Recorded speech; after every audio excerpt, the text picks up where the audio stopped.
യിൽ താലൂത്തിന് ദാവൂദ് നബി അലൈഹിസ്സലാമിനോട് ദേഷ്യം തോന്നുന്നതും തന്റെ സൈന്യങ്ങളെയുമെല്ലാം സജ്ജമാക്കി പ്രവാചകനോട് യുദ്ധം ചെയ്യാൻ പുറപ്പെടുന്നതും നമ്മൾ പറഞ്ഞല്ലോ. എന്നാൽ പ്രവാചകൻ താലൂത്തുമായി യുദ്ധം ചെയ്യാൻ ആഗ്രഹിക്കുന്നില്ലെന്നും കൊല്ലാനല്ല സ്നേഹിക്കാനാണ് ഞാൻ ആഗ്രഹിക്കുന്നത് എന്നും താലൂത്തിന് മനസ്സിലാക്കി കൊടുത്തു.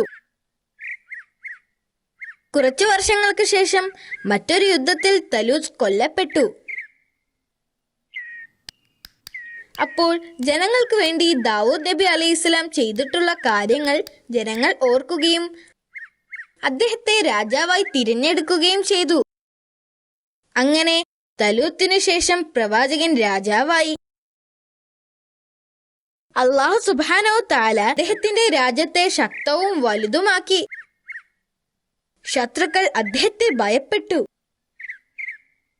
അദ്ദേഹത്തിനെതിരെ യുദ്ധം ചെയ്യുന്നതിനും അവർ ഭയപ്പെട്ടിരുന്നു. അദ്ദേഹം അള്ളാഹുവിന്റെ കടുത്ത ആരാധകനായിരുന്നു.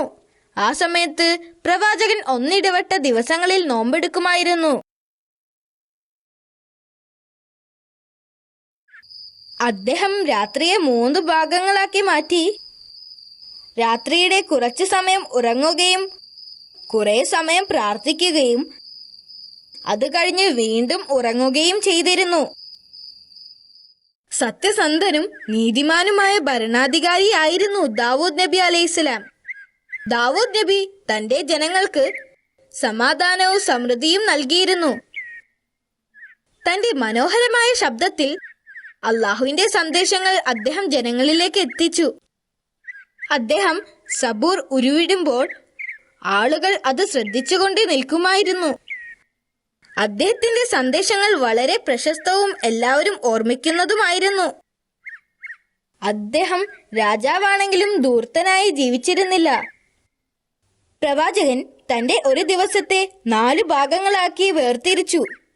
ഒരു ഭാഗം ജോലി ചെയ്യുവാനും വിശ്രമിക്കുവാനും, രണ്ടാമത്തെ ഭാഗം അള്ളാഹുവിനോട് പ്രാർത്ഥിക്കുവാനും, അടുത്തത് ജനങ്ങളുടെ പ്രശ്നങ്ങൾ കേൾക്കാനും, അവസാനത്തത് പ്രഭാഷണത്തിനും വേണ്ടിയായിരുന്നു. ജനങ്ങളുടെ പ്രശ്നങ്ങൾ കേൾക്കുന്നതിനും പരിഹരിക്കുന്നതിനും അദ്ദേഹം 2 ഉദ്യോഗസ്ഥന്മാരെ നിയമിച്ചിരുന്നു. അതിനാൽ അദ്ദേഹത്തിന്റെ അസാന്നിധ്യത്തിലും ജനങ്ങളുടെ പ്രശ്നങ്ങൾ പരിഹരിക്കപ്പെട്ടിരുന്നു.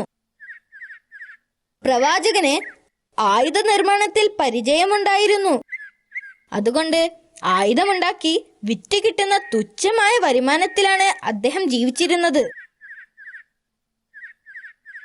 ആ സമയത്ത് അദ്ദേഹം ധാരാളം യുദ്ധങ്ങൾ നടത്തിയിരുന്നു.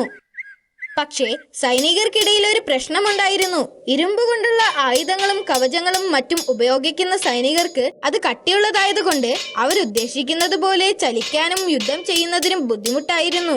അവരത് പ്രവാചകനോട് പറഞ്ഞു. അദ്ദേഹം ഒരു ഇരുമ്പിന്റെ കഷ്ണമെടുത്ത് ആ പ്രശ്നം എങ്ങനെ പരിഹരിക്കുമെന്ന് ചിന്തിച്ച് അതിന്റെ മുന്നിൽ ഇരിക്കുകയായിരുന്നു. പെട്ടെന്ന് അദ്ദേഹത്തിന്റെ കൈ ഇരുമ്പ് കഷ്ണത്തിന്റെ ഉള്ളിലേക്ക് താഴ്ന്നു വന്നു. സർവശക്തനായ അള്ളാഹു ആ ഇരുമ്പ് കഷ്ണത്തിനെ മൃദുവാക്കി കൊടുത്തിരിക്കുന്നു. കുറച്ചുനാൾ കഴിഞ്ഞപ്പോൾ പ്രവാചകന് ഒരു പുത്രനുണ്ടായി. അവനെ സുലൈമാൻ എന്ന് പേരിട്ടു. കുട്ടിക്കാലം മുതൽ തന്നെ വളരെ ബുദ്ധിമാനും സമർത്ഥനുമായിരുന്നു അവൻ. ഈ സംഭവം നടന്നപ്പോൾ അദ്ദേഹത്തിന് 11 വയസ്സുണ്ടായിരുന്നു. ഒരു ദിവസം പതിവ് പോലെ ദാവൂദ് നബി അലൈഹിസ്സലാം തന്റെ ജനങ്ങളുടെ പ്രശ്നങ്ങൾ പരിഹരിച്ചു കൊണ്ടിരിക്കുകയായിരുന്നു. അപ്പോൾ 2 പേർ അദ്ദേഹത്തിന്റെ അടുക്കൽ വന്നു. അതിലൊരാൾ ഒരു വയലിന്റെ ഉടമയായിരുന്നു. വയലിന്റെ ഉടമസ്ഥൻ കരഞ്ഞുകൊണ്ട് പറഞ്ഞു, കഴിഞ്ഞ രാത്രി ഇയാളുടെ ആടുകൾ എന്റെ വയലിലെത്തി. എന്റെ മുന്തിരി മുഴുവനും തിന്നു. ഇപ്പോൾ ഒന്നും അവശേഷിക്കുന്നില്ല. നഷ്ടപരിഹാരം നൽകാൻ അയാളോട് ആവശ്യപ്പെടുക. ഇത് ശരിയാണോ? പ്രവാചകൻ ആടുകളുടെ ഉടമയോട് ചോദിച്ചു. അതെ, അവൻ മറുപടി പറഞ്ഞു. പ്രവാചകൻ അല്പനേരം ആലോചിച്ചു. എന്നിട്ട് പറഞ്ഞു, അവന്റെ നഷ്ടത്തിന് പകരം നിന്റെ ആടുകളെ അയാൾക്ക് കൊടുക്കാൻ ഞാൻ തീരുമാനിച്ചിരിക്കുന്നു. പക്ഷേ ഈ ആടുകളാണ് എനിക്കെല്ലാം എന്ന് അയാൾ മറുപടി പറഞ്ഞു. അപ്പോഴാണ് സുലൈമാൻ നബി സംസാരിച്ചത്. എനിക്ക് മറ്റൊരു പരിഹാരമുണ്ട്. എന്താണത്? പ്രവാചകൻ ചോദിച്ചു. മുന്തിരിവള്ളികൾ വളരുന്നതുവരെ ആട്ടുടമ വയലിൽ പണിയെടുക്കട്ടെ. ആ സമയത്ത് ഭൂവുടമ ആടുകളെ നോക്കട്ടെ. വയലുടമക്ക് അയാളുടെ വിളവുകൾ തിരിച്ചു കിട്ടുന്നതുവരെ ജീവിക്കാനുള്ളത് ആടിന്റെ രോമവും പാലും വിറ്റുകിട്ടും. മുന്തിരിവള്ളികൾ വളർന്നാൽ ഭൂവുടമയ്ക്ക് ഭൂമിയും ആട്ടുടമയ്ക്ക് ആടുകളെയും തിരിച്ചു കിട്ടും. പ്രവാചകൻ ആശ്ചര്യപ്പെട്ടു. ഇതാണ് യഥാർത്ഥ ന്യായവിധി.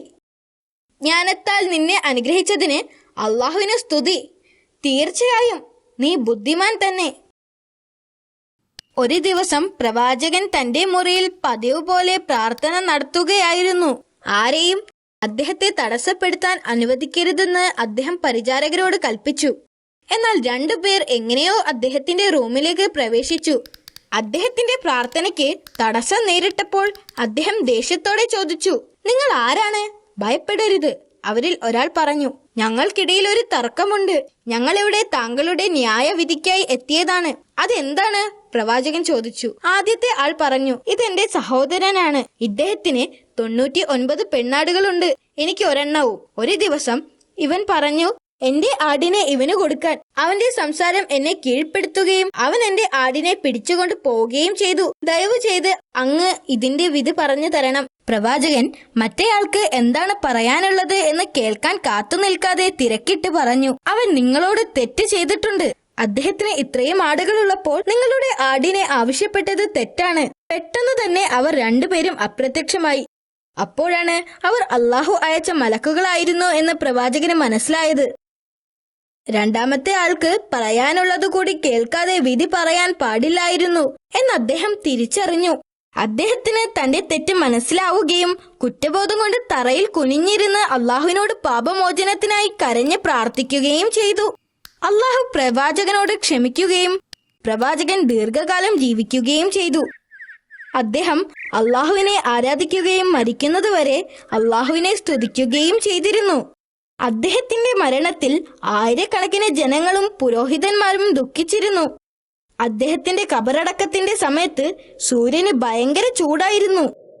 എന്നിട്ടും ചൂട് സഹിച്ച് ധാരാളം ആളുകൾ വന്നിരുന്നു. അവിടെ എത്തിയ ആളുകളെല്ലാം വളരെ ബുദ്ധിമുട്ട് അനുഭവിച്ചു. അപ്പോൾ സുലൈമാൻ നബി അലൈഹിസ്സലാം പക്ഷികളെ വിളിച്ചു. എന്തൊരു അത്ഭുതം! ആയിരക്കണക്കിന് പക്ഷികൾ പറന്നു വന്നു. അവർ ചിറക് വിടർത്തി.